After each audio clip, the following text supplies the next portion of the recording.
Alors pourquoi la dualité? Je me suis posé la question. J'avais besoin de comprendre. Et comprendre permet d'accepter. Et accepter ne veut pas dire ne rien faire et subir sans broncher. Non. Accepter permet de pardonner et de compatir.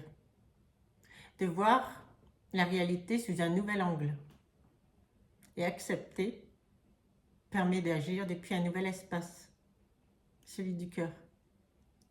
Pour comprendre la dualité, il faut revenir à la base. À la base, c'est la conscience, la source, la présence, Dieu.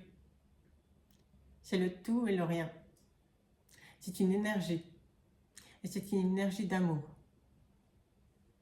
Cette énergie d'amour a besoin de savoir qui elle est vraiment. Et comment savoir qui on est quand il n'y a que ça qui existe? Imaginez, vous naissez dans un endroit où tout est bleu. Impossible de savoir ce qu'est le bleu s'il n'y a que du bleu. Il faut créer d'autres couleurs pour pouvoir définir ce qu'est le bleu. La source, c'est l'obscurité. C'est ce qui est caché, qui est invisible. Pour savoir ce qu'est l'obscurité, il a fallu créer la lumière en opposition à l'obscurité et plein de couleurs.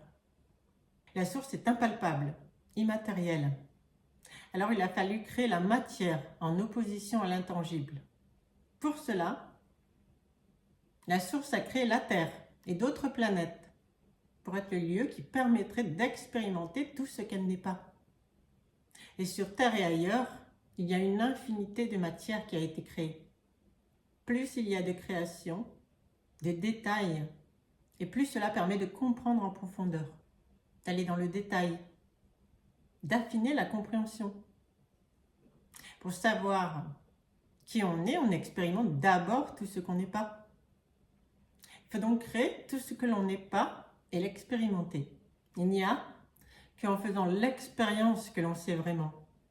Ce n'est pas le savoir théorique qui apporte la véritable connaissance. Et ce qui nous permet de vivre une expérience, ce sont les sensations, les ressentis. Lorsque vous partez en voyage ou en vacances, ce sont les sensations et les ressentis qui vont vous permettre d'apprécier cette expérience et de vous en souvenir. Voilà donc l'explication de la dualité. Le but est de savoir vraiment en expérimentant. Et ne dit-on pas qu'il faut réellement vivre les choses pour comprendre vraiment? On a beau avoir toutes les connaissances intellectuelles du monde, il n'y a qu'en vivant l'expérience que l'on passe au savoir. La connaissance est alors approfondie. Elle résulte d'un apprentissage ressenti dans le corps et les émotions. La source, c'est l'unité. Il a fallu alors créer la sensation de séparation.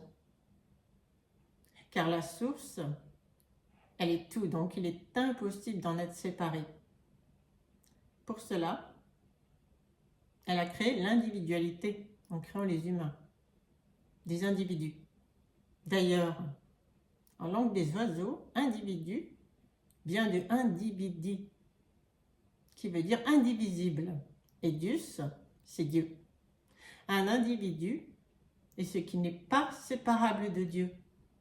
Et pour couronner le tout, pour savoir ce que sont les énergies masculines et féminines, qu'elle contient elle-même, mais sans distinction, elle crée l'homme et la femme, qui sont complètement différents, mais complémentaires. La source, comme je l'ai dit au début, c'est une énergie d'amour. Mais encore une fois, elle ne sait pas comment définir ce qu'est l'amour, puisqu'elle ne connaît que cela. En opposition à l'amour, elle crée donc tout ce qui n'est pas amour, pour lui permettre de vraiment ressentir ce qu'est l'amour. La source a donc tout créé. Le bien, le mal, la lumière, l'ombre, la matière, l'immatériel, les hommes, les femmes et l'âme. L'âme est le trait d'union entre la source et le matériel. C'est une partie d'elle-même qu'elle a scindée dans des individualités pour lui permettre de ressentir et d'enregistrer les expériences. La source, à travers l'âme, une partie d'elle-même donc, est venue faire l'expérience de la dualité. Elle est venue pour tout expérimenter, pour au final savoir qui elle est, et surtout donc savoir ce qu'est l'amour. Par ce biais, elle expérimente la sensation d'individualité. Donc, nous sommes venus tout expérimenter. La source propose donc des expériences pour remplir un réservoir de connaissances qui passe par le ressenti et les émotions. C'est cela qui reste d'une expérience.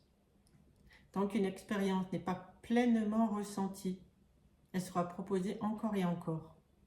Car l'âme, en l'occurrence la source, vient chercher un certain type d'expérience pour étoffer sa connaissance. Si nous résistons ou refusons de vivre pleinement une expérience, alors nous maintenons la nécessité de l'existence de la dualité. Tant que toutes les expériences n'ont pas été accomplies, alors la dualité a sa raison d'être. Lorsque l'on comprend cela, il est alors peut-être plus facile d'accepter la dualité. Mais ça ne suffit pas en réalité. Je me suis aperçue, pour mon cas, que cette explication n'était pas suffisante pour accepter vraiment la dualité. J'ai trouvé une réponse à travers la réincarnation. Il faut donc croire en la réincarnation, mais fondamentalement, il n'y a pas besoin de se souvenir de ses vies passées. Car le corps et notre inconscient contient toute la mémoire à travers l'âme.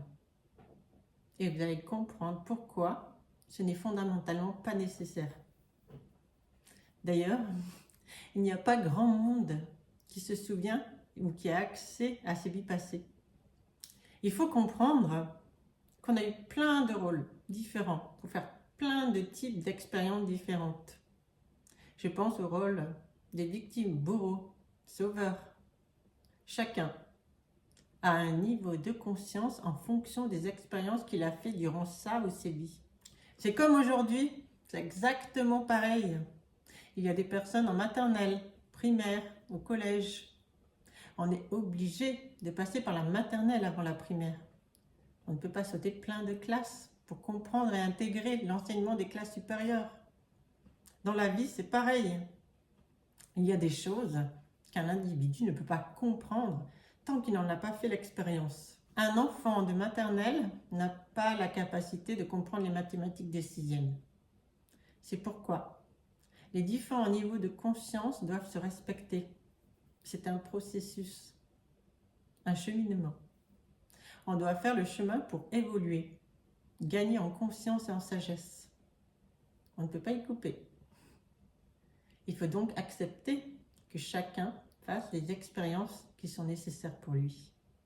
Je vais vous raconter une histoire pour illustrer un petit peu tout ça. Imaginons donc Monsieur X, en l'an X, qui est riche, mais qui a bâti sa fortune grâce à l'esclavage. À cette époque, il n'a vraiment pas la conscience suffisante pour réaliser le mal qu'il a fait. Il est en maternelle. Cependant, en quittant le plan d'existence de la Terre et en retournant à l'unité, sans séparation, il prend conscience de son expérimentation. Lorsqu'on retourne à l'unité, il n'y a pas de séparation et donc la conscience est élargie. On a la conscience avec un grand C. Et cette prise de conscience va engendrer une culpabilité, celle d'avoir exploité des gens pour s'enrichir. Comme il faut tout expérimenter pour savoir vraiment, dans sa prochaine incarnation, il va expérimenter le fait d'être exploité par des gens qui sont riches. Il devra alors ressentir dans son corps et ses émotions ce que cela fait pour savoir ce qu'il a fait subir dans une vie antérieure. L'expérience est désagréable, mais c'est bien lui qui l'a demandé fondamentalement. Pour ne plus avoir besoin de faire cette expérience, il doit donc accepter de la vivre pleinement. Le fait d'accepter, de pardonner et compatir à ses bourreaux lui permet en fait de se pardonner à lui-même la culpabilité qu'il porte inconsciemment. Lorsque cela est bien intégré, l'expérience n'a plus lieu de continuer. Cette expérience, nous la faisons aussi de manière collective aujourd'hui. On nous présente des expériences de plus en plus difficiles à vivre, car nous résistons d'une manière ou d'une autre. Il y a toujours plus de pression, de manipulation, de contrôle. Et tout cela s'intensifie graduellement. Cette expérience nous sera proposée toujours de manière croissante, pour qu'à un moment donné, on ne puisse plus faire autrement que de lâcher prise. On n'est fondamentalement pas obligé d'en arriver là. Mais souvent, c'est lorsqu'on est au pied du mur qu'on réagit. Donc, accepter change notre état d'être. Accepter permet de pardonner, de compatir. En gros, d'être dans la lumière. Il faut lâcher prise en quelque sorte. Résister, c'est refuser l'expérience. Et ce en quoi on résiste persiste. Résister, c'est se fermer à l'expérience, se protéger. Et quand on a des barrières et des protections, on ne peut pas recevoir. Comme l'âme est venue pour tirer des enseignements à travers cette expérience, tant qu'on la refuse, elle nous sera présentée encore et encore, et de manière de plus en plus forte, jusqu'à ce qu'on ne puisse plus résister. Imaginez, si tout le monde acceptait, pardonnait et éprouvait de la compassion, cela permet donc d'aborder la vie sous un autre angle, ça permet la guérison, et ça permet de stopper l'expérience de la dualité. Être dans un état de compassion, d'ouverture et de non-séparation permet d'agir depuis l'espace du cœur. Cela permet de laisser entrer la lumière et de recevoir des grâces. Les solutions arrivent souvent dans ces moments-là, comme par miracle. Nous pourrons alors faire l'expérience de vivre l'amour manifesté, puisque nous cherchons fondamentalement à savoir ce qu'est l'amour. La vie, c'est aller vers l'inconnu, en langue des oiseaux. Aller vers l'inconnu, l'inconnu. C'est donc savoir ce qu'est l'amour. C'est aussi faire le bien. Un. C'est de deux faire un seul. C'est de retrouver l'unité sur Terre. En somme, retrouver l'amour. Je vous laisse méditer à ce sujet. Je vous embrasse bien fort.